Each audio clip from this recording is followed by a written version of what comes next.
हाँ बोल ना. उर्मिला, इंद्राला अडकवण्याचा पूर्ण प्लॅन आखलाय मी.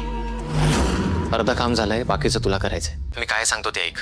आज मालती काकी आणि आबा आपल्या महाराणावरच्या शेत जमिनीवरून काही करून येतील याची व्यवस्था कर.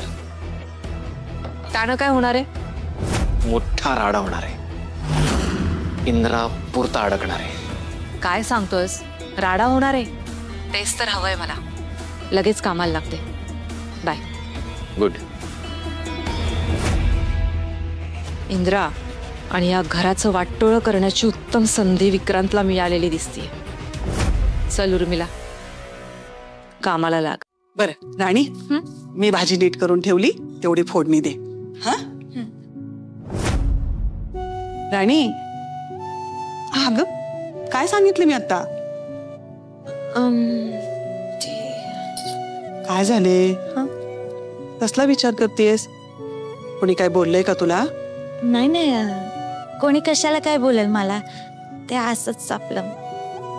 राणी, खोटं का बोलतेस तू? हे बघ, तुझ्या चेहऱ्यावरून कळते की तुला काहीतरी बोलायचंय. मला तरी असं वाटतं ना की राणीला दादू बद्दल बोलायचंय, हो ना?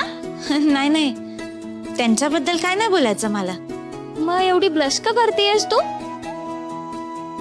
हे बघ, तुला दादू बद्दल बोलायचंय ना, तू बिनधास्तपणे बोल. मला आणि काकीला काहीच प्रॉब्लेम नाहीये. अगं नाही अश्विनी, तसं काही नाहीये. त्यांच्याबद्दल काय नाही बोलायचं मला.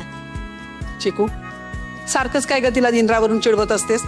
आणि मला सांग, ती काय फक्त इंद्राविषयीच विचार करत असेल का? राणी, हा काय झाले? हे बघ, तू कसला तरी विचार करतेस हे नक्की आहे. काहीतरी तुझ्या मनात घोळतंय. काही सांगायचंय का मला? का तुला कोणी काही बोलले?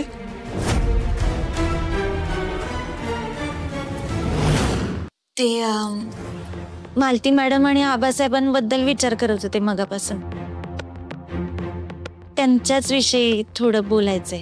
मम्मा आणि आबांबद्दल काय बोलायचंय तुला? त्या दोघांसाठी काहीतरी करावंसं वाटतंय.